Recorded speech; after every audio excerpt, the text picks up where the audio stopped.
सख्त गर्मी में भी मेरी नौकरानी गर्म चादर ओढ़कर आती थी और जब मेरी कमरे की सफाई करती तो अंदर से कुंडी लगा देती। और काफ़ी देर जब बाहर निकलती तो कहती, दीदी जी आपका कमरा बहुत गंदा था, जिसको साफ करते करते मैं थक गई हूँ। मैं अपने पति से शिकायत करती तो वह कहते कि ऐसी गलती हरगिज़ नहीं करना, इतनी कम पैसे में कोई करने वाली नहीं मिलेगी। मुझे कुछ शक हुआ। एक दिन काम करने वाली को जल्दी छुट्टी देकर खुद उस जैसी चादर ओढ़कर कमरे की सफाई करने के लिए तो कुछ ही बाद जो मैंने देखा उसको सुन आपकी रूह कांप जाएंगी। मेरा दिल चाहता उसे काम से निकाल दूं। अपने पति के साथ बैठी चाय पी रही थी जब मैंने उन्हें अपनी परेशानी अपने पति को बताया था। वो एकदम से चौंक गए और बोलने लगे, क्यों? बैठे बिठाए उसके साथ क्या दिक्कत हो गया है? तुम हर वक्त किसी न किसी की बुराई में लगी रहती हो। तुमसे तो बात करना ही बेकार है। मेरा पति उठे और चाय पिए बिना ही वहाँ से चले गए। मैं भी कमरे में चली गई। मैं सोच रही थी कि कभी मेरे पति इस लफ्ज़ में बात नहीं करते थे, तो आज अचानक उनको क्या हुआ जो मुझसे इस तरीके से बात किए। वह तो नरम मिजाज इंसान थे। मेरा दिल तो किया कि अभी अपनी नौकरानी को फ़ोन करके कह दूँ तुम कल से मेरे घर काम करने मत आना। लेकिन मैं अपने पति की बात सोचकर मैंने अपने इस ख्याल को छोड़ दिया था। मुझे डर था कहीं वह गुस्से में मुझसे नाराज़ ना हो जाए। मैंने फ़िलहाल इस बात को छोड़ दिया था। मैं किचन में जाकर रात के खाने का इंतज़ाम करने लगी। खाना तैयार हुआ। अपने पति को बुलाने गई। मुझे ऐसा लगा कि वह अपने बर्ताव को लेकर मुझसे माफ़ी मांगेंगे, मगर उनका चेहरा देख लग रहा था वह गुस्से में है। वह खाना खाने खामोशी से चले जाते हैं और मुझसे कोई भी बात किए बिना खाना खाकर वापस अपने कमरे में लौट जाते हैं। जब मैं किचन साफ करके वापस अपने कमरे में गई तो मेरे पति सो चुके थे। मैं इस बात पर हैरान थी कि आखिर उन्होंने ज़रा सी बात पर इस कदर गुस्सा क्यों कर रहे हैं। अगले दिन मेरी नौकरानी आई तो सबसे पहले मेरे कमरे में चली गई और कुंडी लगाकर सफाई करने लगी। मैं बाहर खड़े घूमती रही। मेरी नौकरानी 20 दिन पहले घर में काम कर रही थी। वह बहुत कम पैसों में मान गई थी। वह तो अच्छी लड़की थी, मगर मुझे यह कमरा बंद करके काम करने का तरीका पसंद नहीं आया था। मैंने उसे 2-3 बार मना भी किया, मगर वह बोली, दीदी जी मैं सब घरों में ऐसे ही काम करती हूँ। मैं उसकी बात सुनकर चुप हो जाया करती थी।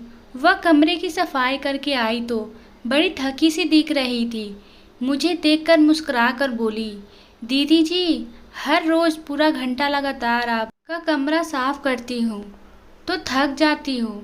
मैं मुस्कुराकर किचन में चली गई। मैं किचन में खड़ी होकर अपनी नौकरानी की हरकतों का जायज़ा लेने लगी थी। उसने वहीं पर कुछ देर आराम किया, उसके बाद उठ गई। उसने हॉल की सफाई शुरू कर दी थी। इतनी देर में मेरे पति भी आ गए। मेरे पति के आते ही मेरी नौकरानी ने झाड़ू लगाना छोड़ दिया था और उसको देखने लगी थी। मेरे पति ने भी उस पर एक नज़र डाली, फिर वह कमरे में चली गई थी। मेरी नौकरानी देखने लगी। जब मैं नज़र आई तो वह मेरे पति के कमरे की ओर चल दी थी। उसने दस्तक देने के लिए हाथ उठाया ही था, मगर कुछ सोचकर पीछे हट गई थी और जल्दी जल्दी हॉल की सफाई करके मुझे बोलकर घर से बाहर निकल गई थी। मेरी नौकरानी के जाते ही मेरे पति बाहर आया। उन्होंने मेरा हाथ पकड़े और मेरे गले में एक पेंडेंट डाल दिए थे। उनका मूड भी बहुत अच्छा था। फिर बोले, जानू जल्दी से खाना लगाओ, मुझे बहुत कस के भूख लगी है। हम दोनों ने मिलकर खाना खाया और दोनों सो के लिए चले जाते हैं। सोते वक्त मैं सोच रही थी कि मेरी नौकरानी आखिर क्यों मेरे कमरे में बंद करके काम करती है। मैंने सोच लिया था कि अब मैं अपने नौकरानी की किसी भी तरह की बुराई अपने पति से नहीं करूंगी। पहले उनकी नीयत जान लूंगी, सब पता कर लूंगी, तभी अपने पति से बोलूंगी। अगले दिन मेरी नौकरानी घर में आती है तो मैंने उस पर निगरानी रखूंगी। उसने गर्म शाल ओढ़ कर रखे थे, उसका शरीर बिल्कुल ढका हुआ था। मैंने कहा, सुनो, इतनी गर्मी में तुम शाल ओढ़कर क्यों आती हो? तुम यह शाल ओढ़ना छोड़ क्यों नहीं देती? तुम्हारे पास कोई और चादर नहीं है? मैं तुम्हें अपनी चादर दे दूंगी। उसकी आंखें आंसू से भर गई थी।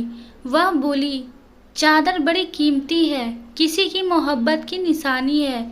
इसको छोड़कर अगर मैं आप चादर ले लूं तो क्या मेरे वक्त आपके जैसे हो जाएंगे? नहीं ना। तो फिर क्या फ़ायदा?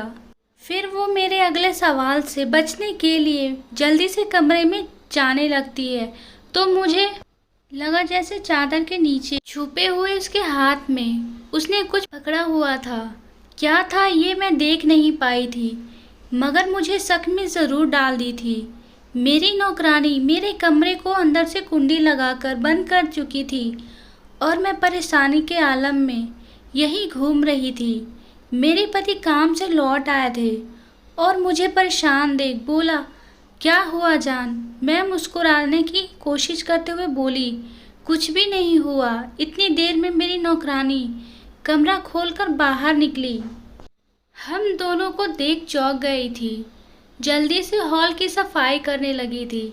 मेरे पति कमरे में गए तो मैं भी उनके पीछे गई थी, मगर उन्होंने अंदर से कुंडी लगा ली। मैं बाहर खड़ी देखते ही रह गई थी। नौकरानी ने अपना काम जल्दी जल्दी ख़त्म कर मेरे पति के बाहर निकलने से पहले ही जा चुकी थी। मेरे दिमाग में एक ख्याल आया कि जब मेरी नौकरानी कमरे की सफाई करके बाहर निकलती, मैं कमरे में झांकती भी नहीं थी और फिर मेरे पति घर आते ही कमरे में चले जाते और मुंह हाथ धोकर बाहर निकलते। मैंने अपना माथा पीट लिया था। मैंने इतनी बड़ी बात कैसे नज़रअंदाज कर दी थी। मेरे पति बाहर निकले तो मैं खुद को नॉर्मल ही दिखाया, मगर अंदर से मेरा दिल बहुत परेशान था। हम दोनों ने मिलकर खाना खाया तो मेरे पति हल्की फुल्की बातें कर रहे थे, मगर मेरा दिल किसी चीज़ में नहीं लग रहा था। मुझे अपना घर उजड़ता हुआ नज़र आ रहा था। मैंने सोच लिया था कि मैं इस मामले को खत्म करके रहूँगी।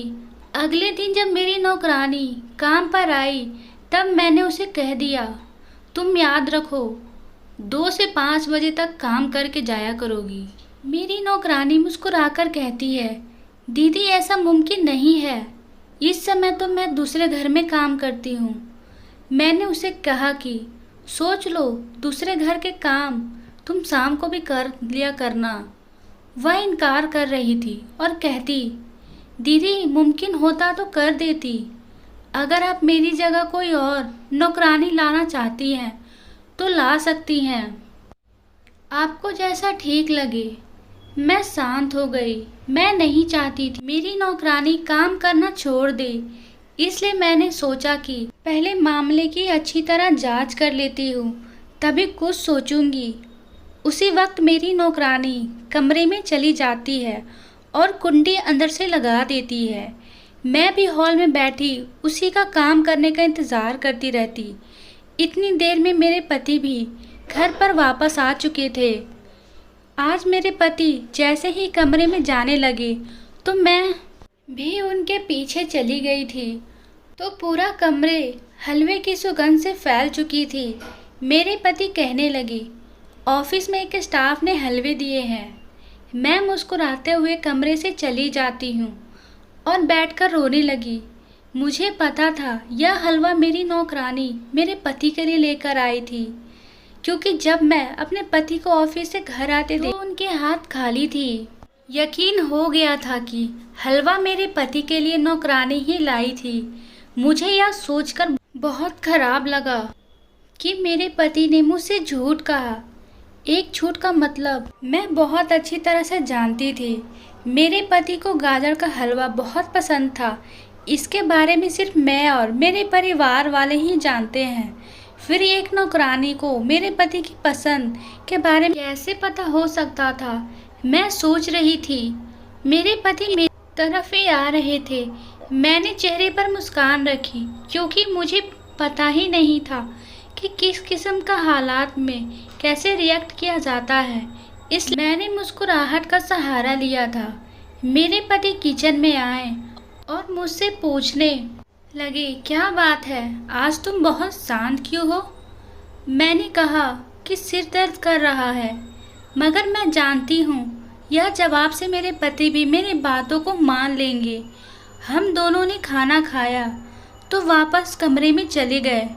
मुझे नींद नहीं आ रही थी तो मैं बगीचे में ताज़ी हवा खाने चली जाती हूँ। आज दिल बहुत ज़्यादा घबरा रहा था। आंसू खुद ब खुद गिरते जा रहे थे। मैंने नींद की गोली खा ली और सो गई। सुबह मेरे पति कहकर ड्यूटी गए कि अगर मेरी तबीयत ठीक नहीं हुई तो वह मुझे डॉक्टर पास ले जाएंगे। मैंने उनसे कहा अब मैं बेहतर हूँ। वह फिर ऑफिस चले गए नौकरानी का सच सामने लाने के लिए। मैं बगल वाले घर गई, शर्मा जी के यहाँ, जहाँ मेरी नौकरानी काम किया करती थी। शर्मा जी ने मेरी खूब खातिरदारी की। हम सब बातें कर रहे थे, तभी मैंने अपनी नौकरानी की चर्चा की। मैंने कहा मुझे मेरी नौकरानी पर तरस आता है। इतनी गर्मी में गर्म साड़ी को ओढ़कर आती है। क्यों ना हम उनके लिए एक चादर का इंतज़ाम कर दे। मिसेस शर्मा ऐसी नज़रों से देखती है जैसे मानो मैंने क्या कह दिया हो। मिसेस शर्मा ने कहा, वह तो मेरे यहाँ दुपट्टे में आती है, वह तो सर्दियों में भी शाल ओढ़कर नहीं आती है। मैं उनकी बातें सुन चौंक गई। मुझे समझ नहीं आ रहा था उनसे क्या बात करूं। मैंने फिर भी कहा, मेरी नौकरानी को ना जाने क्या दिक्कत है। वह मेरी बेडरूम सफाई करते वक्त दरवाजे की कुंडी लगा देती है। मिसेस शर्मा ने कहा, मेरे घर में तो ऐसा कुछ नहीं करती। मैं कभी भी किसी भी काम वाली को यह इजाज़त नहीं दूंगी कि वह मेरे कमरे को अंदर से बंद करके काम करे, बल्कि मैं तो ऐसी नौकरानी को काम से निकाल दूंगी। मैंने कहा, लेकिन मुझे तो मेरी नौकरानी ने ही बताया था कि वह सब घरों में ऐसे ही काम करती है। मिसेस शर्मा कहती है, आप बहुत मासूम हैं। मैं अच्छी तरह जानती थी उन्होंने बेवकूफ़ की जगह मासूम लफ्ज़ का प्रयोग किए थे। मैं उठकर अपने घर आ गई थी। मिसेस शर्मा की बातें मेरी कानों में गूंजती रही। शाम हुई तो मेरी नौकरानी गर्म चादर में छुपकर एक बार फिर से हमारे घर पहुंची थी। मेरे कमरे में चली गई थी। अभी वह कमरे से बाहर ही आई थी कि मेरे पति भी ऑफिस से घर वापस आ गया। मैं किचन की खिड़की के पास खड़ी होकर उन दोनों को देख रही थी जब मेरे पति गुस्से से बोले, मेरी नौकरानी से तुम्हारे लिए बेहतर है मेरा पीछा छोड़ दो। मेरी नौकरानी रोने लगी थी। वो बोली, जिंदगी में केवल आप ही मेरे एक सहारा हो। मैं आपके बिना कुछ भी नहीं। मुझे आप अपने ज़िंदगी में जगह दे दीजिए, नहीं तो मैं आपकी हकीकत आपकी पत्नी को बता दूंगी। फिर आप क्या करेंगे? इतना कहकर मेरी नौकरानी हॉल की सफाई किए बिना ही घर से चली गई थी। मैं तो अपनी नौकरानी की बातें सुनकर हैरान थी। उसके पास मेरे पति का कौन सी ऐसी राज है जिसकी वजह से वह मेरे पति को डरा धमका रही थी। फिर वह यह क्यों कह रही थी, मुझे अपने दिल में जगह दे दीजिए। ये सब बातें किसी अनहोनी की तरफ इशारा कर रहे थे। मैंने पति को खाने पर बुलाया तो उन्होंने गुस्से में कहा, कैसी औरत हो तुम, घर का काम भी नहीं कर सकती। तुम्हारी वजह से मुझे जैसी तैसी नौकरानी रखना पड़ता है। इतना कहकर मेरे पति हॉल में चले जाते हैं। मैं कमरे में आई तो हलवे की खुशबू आ रही थी। आज शायद मेरे पति हलवा छुपाना भूल गए थे। मैं अपने कमरे की खिड़की से देखा तो मेरे पति बड़ी परेशानी की हालत में यहाँ वहाँ रहते थे। मैं खुद भी हैरान हूँ, आखिर यह सब क्या हो रहा है। मैं कैसे सारी हकीकत खुद सामने ले आऊँ। मुझे रह रह कर अपनी नौकरानी पर गुस्सा आ रहा था, लेकिन मैं इस कदर हालात से मजबूर थी कि उसे कोई सवाल भी नहीं कर सकती थी। मैंने खुद को लाचार पाया था, इसलिए मैंने अपने पति की सच्चाई जानने को ठान ली थी। मेरी नौकरानी दूर दराज गांव में रहती थी, जबकि हम दोनों पति पत्नी शहर में रहते थे। मैंने अपनी सास को फ़ोन करके कहा था कि मेरा घर उजड़ने वाला है, आप आकर मेरी आशाने को बिखरने से बचा ले। मेरी सास बड़ी अच्छी स्वभाव की थी। वह अगले ही दिन अपने बेटे के साथ हमारे घर पर आ गई थी। मेरे पति अपनी माँ को देखकर बिल्कुल भी खुश नहीं हुए थे। वह बोले, माँ तुम गांव छोड़कर शहर क्यों आई? शहर में महंगाई बहुत ज़्यादा है, आप क्यों आ गई? मैं पहले ही कितनी मुश्किल से अपने और अपनी पत्नी का गुजारा कर रहा हूँ, अब आप सबका मैं कैसे खर्च उठा पाऊँगा? मेरी सास आंखों में आंसू आ गए। मैंने अपने पति को चुप रहने का इशारा किया तो वह बोले, तुम हम दोनों माँ बेटे के मामले से दूर रहो। मैं भी चुप हो गई, जबकि मेरे देवर ने सामान उठाया और बोला, माँ आज हम सब गांव वापस चलते हैं, हमें नहीं रहना इस घर में। मेरी सास ने मेरी तरफ देखा तो मैंने हाथ जोड़कर रुकने का इशारा किया, जबकि मेरा देवर इस कदर गुस्सा हो गया था कि मेरे 1000 बार बोलने पर भी रुकने को राज़ी नहीं था। मेरे पति उल्टा मुझे ही डांट रहे थे। वह कह रहे थे, तुम मेरे माँ और भाई को जाने दो। मेरी सास और देवर दोनों चले गए थे। मेरी सास परेशान थी, उनको यकीन नहीं हो रहा था उनका चहीता बेटा उनके साथ ऐसा व्यवहार करेगा। मैंने अपनी सास को सारी बात बता दी थी। उनका बेटा बहुत ज़्यादा बदल चुके हैं। मैंने सोचा आपके आने से हम दोनों के बीच सब कुछ ठीक हो जाएगा। शाम हुई तो मैं अपनी नौकरानी का इंतज़ार करने लगी थी। मैंने अपनी सास को अपनी नौकरानी पर नज़र रखने को कहा। वक्त गुजर रहा था, मेरी नौकरानी घर में आई। मैंने अपने पति से बात की। अब मेहमान के आ जाने से काम बढ़ गया है, मगर आज नौकरानी तो आई ही नहीं। मेरे पति कहने लगे, मैं उसे काम से निकाल चुका हूँ, आज के बाद से वह काम पर नहीं आएगी। तुम तो यही चाहती हो मेरी सारी तनख्वाह यही सब चीज़ों में चली जाए। मैं अपने पति की बात सुन दंग रह गई। वह कभी भी मुझसे इस तरह बात नहीं करते थे। अचानक उनको क्या हो गया था जो मुझसे और अपनी माँ से इस तरीके से बात करते थे। सारी रात यही सोचती रहेगी, आखिर क्या किया जाए। बस तो फिर दिमाग में आया, मैंने वही कर दिया। मैं अगले दिन मिसेस शर्मा के यहाँ जा चुकी थी। मेरी नौकरानी काम करने आई थी, मुझे देखकर घबरा गई। मैंने कहा, सुनो, शुक्र है आज तुमने गर्म चादर नहीं लिए, देखो तो सूरज आग बरसा रहा है। मैंने उसे कहा कि मेरे पति ने तुमसे गलत कहा है कि हमें काम वाली की ज़रूरत नहीं है। मेरे घर मेहमान आए हुए हैं, अब तो काम और भी बढ़ गई है, इसलिए मुझे तुम्हारी बहुत ज़रूरत है।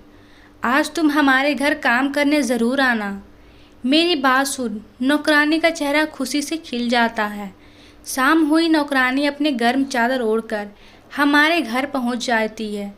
लेकिन हैरान की बात यह थी कि आज उसने नकाब पहना हुआ था। मैं गुस्से से बोली, मिसेस शर्मा के यहाँ तो तुम सूट में जाती हो, मेरे यहाँ ढके हुए कपड़े क्यों पहनती हो? वह हंसते हुए बोली, दीदी आप ने तो कहा था कि घर में मेहमान आए हुए हैं, इसलिए मैंने ढका हुआ कपड़ा पहना है और मुंह पर पर्दा किया है। मैंने कहा, नहीं, इस पर्दे की ज़रूरत नहीं है, मेहमान सिर्फ एक ही है और वह भी मेरी सास। मेरी नौकरानी सर हिलाते हुए कमरे में चली जाती है। आज उसने फिर काफ़ी देर लगा दिया था कमरा साफ करने में। मैंने अपनी सास से कहा, आप हॉल में बैठिए। मैंने कहा, अगर मेरे पति आ गए तो आप उन्हें कमरे में ना आने दीजिएगा, उन्हें किसी न किसी तरह बातों में उलझाए रखेंगे। मेरी सास ने मेरी मदद करने के लिए कोई कसर नहीं छोड़ा। मैंने जल्दी से अपने पति का कपड़ा पहन लिया। मैं पैंट शर्ट पहने कमरे से बाहर थी। मेरा रुख दूसरी तरफ था ताकि मेरी नौकरानी मुझे पहचान ना पाए। उसके बातों ने मुझे चौंका दिया।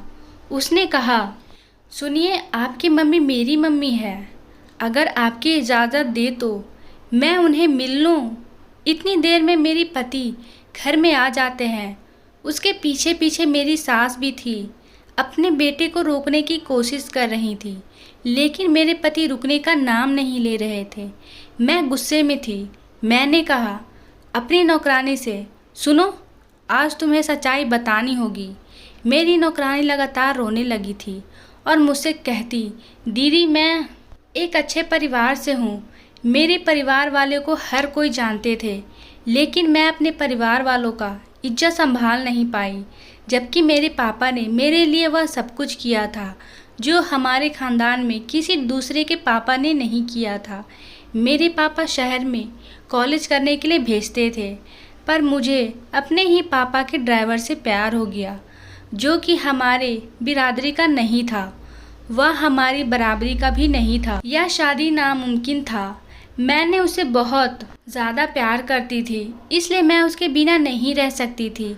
इसलिए मैंने उस इंसान से भागकर शादी कर ली थी।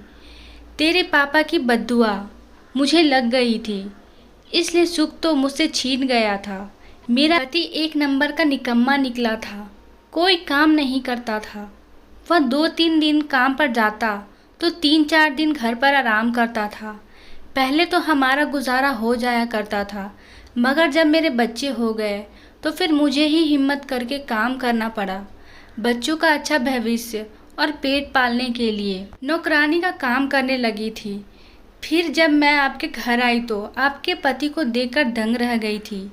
आपके पति ने मुझसे कहा था कि मैं घर से निकल जाऊं और आपको यह ना बताऊं कि मैं आपके पति की सगी बहन हूं। मैं किसी को यह ना बताऊं कि मैं आपके पति का सगी बहन हूं, लेकिन मैंने बड़े सालों बाद अपना सगा देखा था। ये दुनिया बहुत बेरहम है। इस दुनिया में अपने खूनी रिश्ते मुश्किल से मिलते हैं, इसलिए मैंने अपने भाई को मनाने की कोशिश करती थी। मैं हर रोज़ गर्म शाल पहन कर आती थी, क्योंकि मेरे भाई ने सालगिरह पर इसे गिफ्ट दिया था।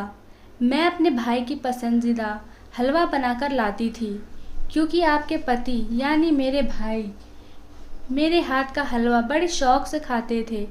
और मैं हर रोज़ आपके बेडरूम से अंदर से इसलिए दरवाज़ा बंद कर देती थी, ताकि मैं जो चीज़ भी लाऊं उसे अच्छे तरीके से छुपा सकूं।